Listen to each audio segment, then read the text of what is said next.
warahmatullahi wabarakatuh. Live po tayo ngayon, February 15, 2026. Welcoming the Sultanate of Panay Islands, Princess Lorena Lopez and Sultan Edgar Lopez, awaiting for Princess Lucy Foljanan. And at least we know na congratulations, Princess Lorena, for the bagong kampo natin. It was a beautiful remembrance. And Good evening po, Nerina. Okay, go ahead. Okay. Good evening po, opo. At least kahit pa paano po, naayos din yung kampo. Sa tulong ng mga leaders at kasama rin dito sa Puerto Princesa. Okay. Napakagandang presentation para kay Apulacay, ang support natin. Marami kasi diyan ang mga iba na one by one kuno, pero at the back nagkakaroon sila ng mga secretive move at ginagamit lang tayo.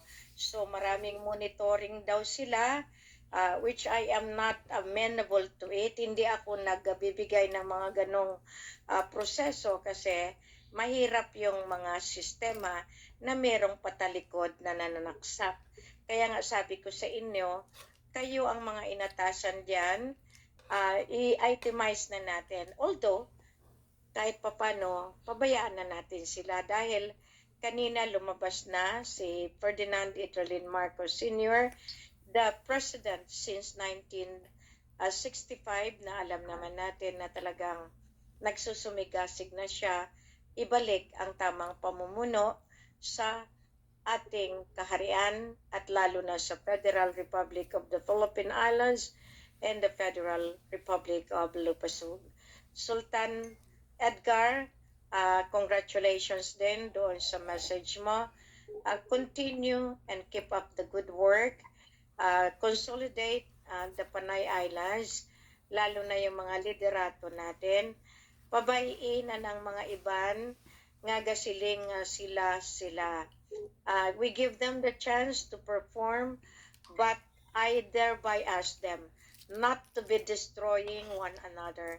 I don't want to be hearing yung mga salita na hindi maganda. Kasi pagod na ako. Now, if they will just call and report about nothing is nothing, ayoko nang makinig kasi tayo, inumpisahan natin ito sa ngalan ng ating mga lolo, ng ating mga katiyuan, ang aton nga mga ginikanan, nga nagbilin sa aton nga kalupaan, teritoryo sa teritoryo. Damo nagasiling nga kontrolado nila itan, pero kita nagmisyon. And I appreciate Princess Lucy, gasakay sa bus, nagalobat, wala sila kabalo nga ginahimo naton para sa katawhan. Kaya nga sige lang, pabayin naton na kumbaga pagdating sa dulo, damo na ang malagas, damo na ang mabilin, kay nga aman iba ang ilang tagipusoon, kag iba ang ilang ginasunod, kag patalikod lang nila tayo ginasaksak dahil may ara sila nga personal nga agenda. Okay, Sultan, go ahead. Yes po, maraming salamat, mahal na Rina. Una sa lahat po, gusto ko pong magbati ng magandang gabi po sa lahat na nakakarinig po sa live na to, lalo na po sa ating mahal na Apulacay. Ang buong 13 states po ng Panay Islands po ay hello po, nawawala. Just go ahead. Ang buong 13 state po ng Panay ay masaya at excited na mag-welcome po sa ating mahal na Apulacay Designes President Ferdinand Edelin Marcos Sr. So ang ating mga kasama sa ating misyon ay ginagawa ang lahat para po sa kabutihan ng nating lahat at sa pagsuporta po sa ating mahal na hari at reyna kung ano man ang mga programa, lalo na po sa mga programa ng ating mahal na Apo Lakay po. So kanina meron po tayong mga cluster sa bawat states at kasalukuyang sinishare po natin yung mga ating mga videos at photos kasi kanina napakahina ng ng signal, so hindi tayo nakapag join doon sa Zoom. Pero tuloy pa rin po tayo. Hindi po tayo nakapapatinag sa mga nagbabatikos sa atin kasi ang pinaka-goal natin ay kung ano ang pinaghirapan ng ating mahal na hari at reyna, lalo na sa pinaghirapan ng ating mahal na Apo Lakay. So kaming lahat ay nagpapasalamat sa lahat na sakripisyo din ng ating mahal na hari at reyna at lalong-lalo na sa ating mahal na Apo Lakay at syempre doon sa ating prinsesa sa main office, si Princess Siti Halima, sa ating mga prime minister, mga forces at mga officers ng Lupas Empire. Lalo na po kay mahal na Aring Mamay at kay siyempre sa ating mahal na Reynang Eileen Panglino Abdurrahjak Elizabeth III. Maraming salamat po sa chance na to na binigay mo po, mahal na Rina, at least maipaabot natin sa ating mahal na Apo Lakay na tayo po ay taus-puso ng susuporta at gumagawa ng paraan ng makakaya para po sa kabutihan ng lahat. Maraming salamat po. Maraming salamat, Sultan Edgar Lopez ng Panay Islands.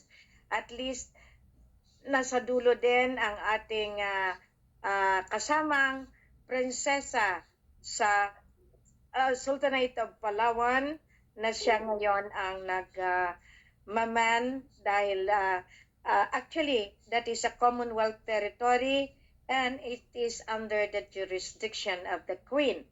Directly, both the islands, alam naman ninyo na nandito ako, kaya nga whatever hurts you, hurts me also. Kasi kita nga mga Ilonggo, kita nga mga taga-Palawan, hindi nila alam na pinaghirapan natin ang ating misyon. So maraming nagsasabi, sila ang monitoring, sila yung masunod, sila yung ganito, sila yung maraming reyna. Pero bigyan natin sila ng tsansa. Pag hindi nila nagawa yung gusto nila, at least alam naman natin na merong mangyayari.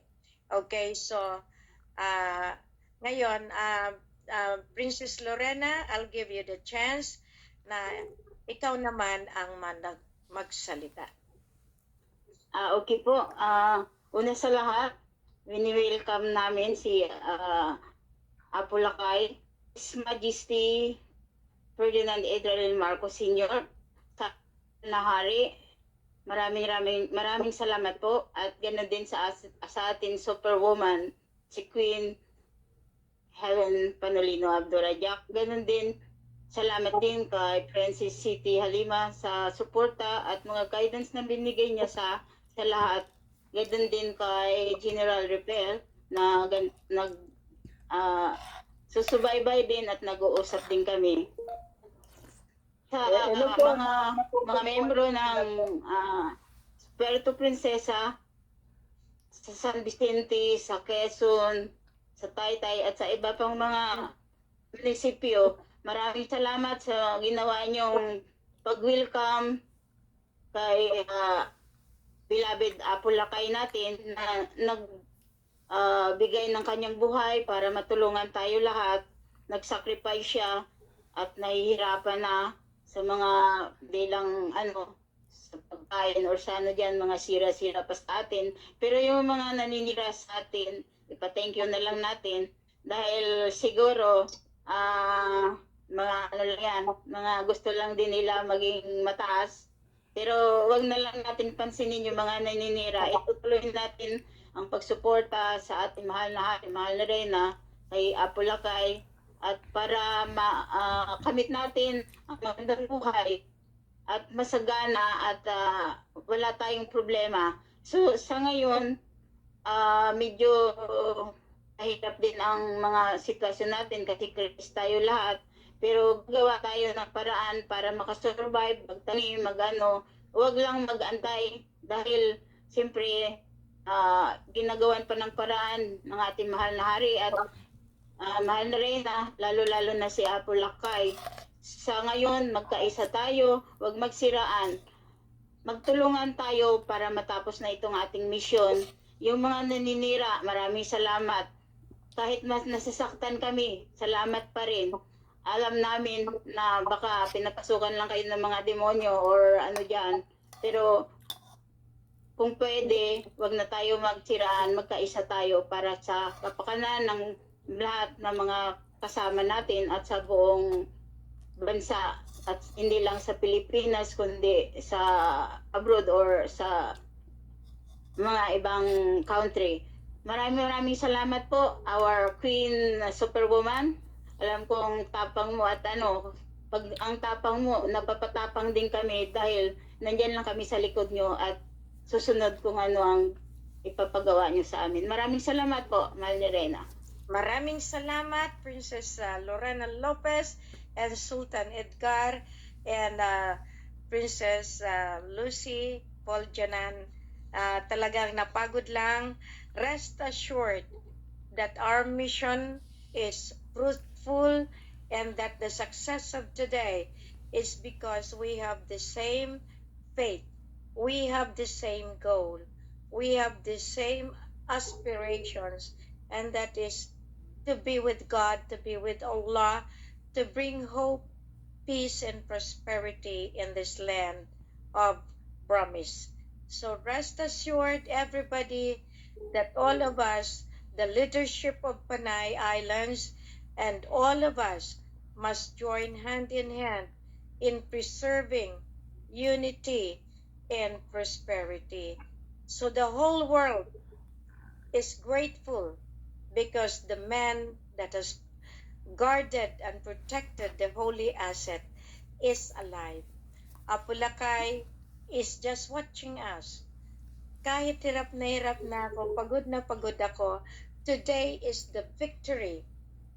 The victor remains the powerful, and iyan, walang makakatinag.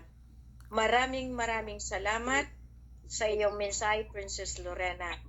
Hayaan nating naninira dahil mawawala naman ang Facebook. Mawawala naman